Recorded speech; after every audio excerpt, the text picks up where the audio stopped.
2026 సంవత్సరం మరి పరాభవనామ సంవత్సరం ఏప్రిల్ నెల 10వ రాశి మకర రాశి. ఈ మకర రాశికి ఏలినాడు శని అయిపోయింది. ఇక్కడి నుంచి మంచి టైమే. కానీ ఈ మకర రాశి పరిస్థితి ఏమిటి చూద్దాం. 7 సంవత్సరాల 6 మాసాలు చాలా కష్ట నష్టాలు అనుభవించారు. ఒకటి తృతీయానికి శని వచ్చాడు. మరి జరిగిపోయిన 2025 సంవత్సరం డిసెంబర్ నెలతో శని యొక్క బాధలన్నీ కూడా పోయినాయి. ఈ మకర రాశి వచ్చేప్పటికల్లా మరి 10వ రాశి ఉత్తరాషాఢ నక్షత్రం 2, 3, 4 పాదాలు, శ్రవణ నక్షత్రం 4 పాదాలు, ధనిష్ట నక్షత్రం 2 పాదాలు కలిసి ఈ మకర రాశి అయింది. మకర రాశికి వచ్చేప్పటికల్లా కుజుడు, శని, శుక్రుడు 3 గ్రహాలు పూర్తిగా బాగున్నాయి. అయితే ఈ రాశికి అష్టమంలో కేతు ఉన్నాడు. రాహుకేతువుల మధ్యలో గ్రహాలు పడ్డాయి. శుక్రుడు, శని, కుజుడు తప్పితే ఏ గ్రహాలు కూడా పూర్తిగా బాగాలేవు. కుజుడు వల్ల వ్యవసాయదారులకు బాగుంది. ఇళ్ళు, స్థలాలు, పొలాలు కొనుక్కుంటానే బాగుంది. శుక్రుడు వల్ల వివాహానికి, ఇల్లు కట్టుకుంటానికి, ఇంటికి సంబంధించిన మెటీరియల్ కొనుక్కునేవాళ్ళకి, అమ్ముకునేవాళ్ళకి బాగుంది. శని కూడా బాగున్నాడు. శని వల్ల మోటార్ ఫీల్డ్ వాళ్ళకి బాగుంది. కానీ ఈ రాశి వాళ్ళకి గురువు బాగాలేడు.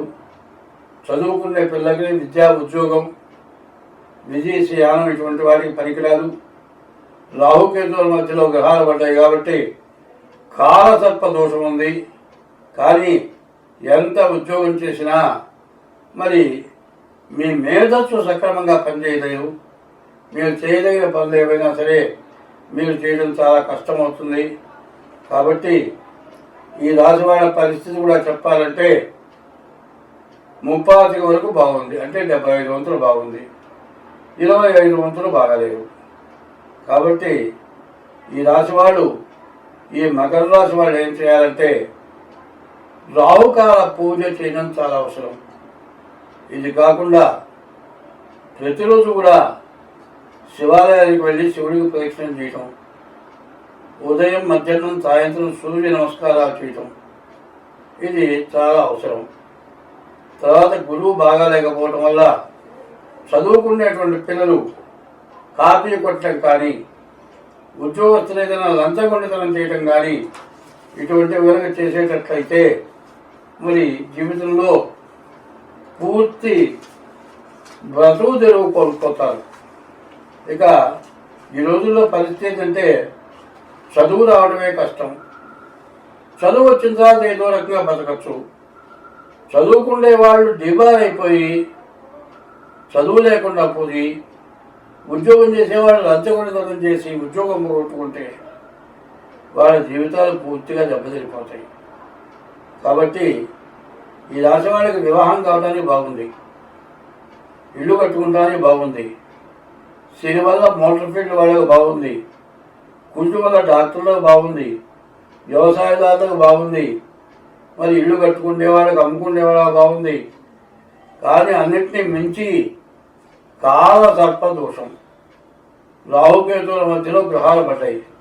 దీనివల్ల చాలా ఇబ్బందులు, చాలా కష్టాలు, అనవసరమైన ఖర్చులు, వచ్చినట్టు ఖర్చు అయిపోతాయి. ఎట్లా వచ్చినాయో ఎట్లా పోయినాయో కూడా అర్థం కాని హీనమైన పరిస్థితులు వచ్చి చాలా ఇబ్బందులు పెట్టడానికి బాగా అవకాశం కనబడుతుంది.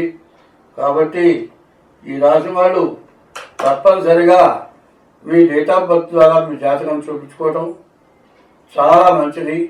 ఈ మకర రాశి, ఈ 10వ రాశి మకర రాశి ఉత్తరాషాఢ నక్షత్రం 2, 3, 4 పాదాలు, శ్రవణ నక్షత్రం 4 పాదాలు, ధనిష్ట నక్షత్రం 2 పాదాలు కలిసి మకర రాశి. నేను మొదటి నుంచి చెబుతున్నాను, ఏదో పిలిచే పేరును బట్టి రాశి చెప్పద్దు. మీరు పుట్టిన తారీఖు, నెల, సంవత్సరం, టైము దాని ప్రకారం చూసుకోవాలి. మీరు పుట్టినరోజున మరి ఉత్తరాషాఢ నక్షత్రం కానీ, శ్రవణ నక్షత్రం కానీ, ధనిష్ట నక్షత్రం కానీ అయ్యుంటే మకర రాశి అవుతుంది.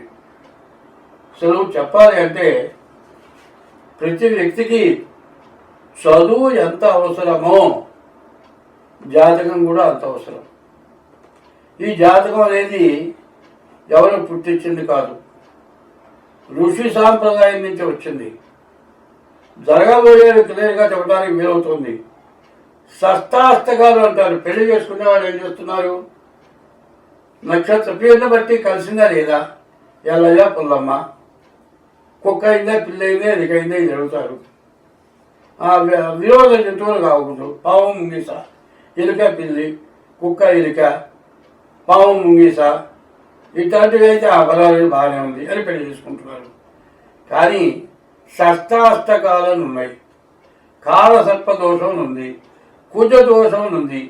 ఇవన్నీ ఎవ్వరూ చూడకుండా ఇష్టం వచ్చినట్లు పెళ్లిళ్ళు చేసుకొని తర్వాత చాలా ఇబ్బందులు పడుతున్నారు. కాబట్టి ఏ రాశి వాళ్ళైనా సరే కొంతమంది అంటారు, పిల్లలు పుట్టంగానే మాకు జాతకం చూపించడం అలవాట్లేదండి అని కొంతమంది అంటారు. కొంతమంది మా గురువు గారు నీ చెయ్యవలసి చూపించవాలరా అంటాడు. ఆ చేతిలో ఏముందో ఏం తెలియని వాడు చేయి చూపిస్తుంది అంటాడు. అది ఈ చేతిలో అనేక రకాల రేఖలు ఉన్నాయి. సువర్ణ రేఖ ఉంది. ఒకడు కాలుతో పావును తొక్కితే పడిగే నేలకి పడుకుంటుంది. కాలులో గరుడ రేఖ ఉంటే పాము చెప్పినట్టు వింటుంది. చేతిలో స్వర్ణ రేఖ ఉంటే మట్టి పట్టుకుంటే బంగారం అవుతుంది. మరి ఇవన్నీ రేఖలేగా. మత్స్యరేఖ ఉంది. మత్స్యరేఖ ఉంటే గృహం కట్టుకుంటానికి అవకాశం ఉంది. మరి రేఖలన్నీ ఉన్నవి. ఈ శాస్త్రాన్ని ఎవరు కాదంటారు? శాస్త్రాన్ని ఎవరన్నా సృష్టించారా?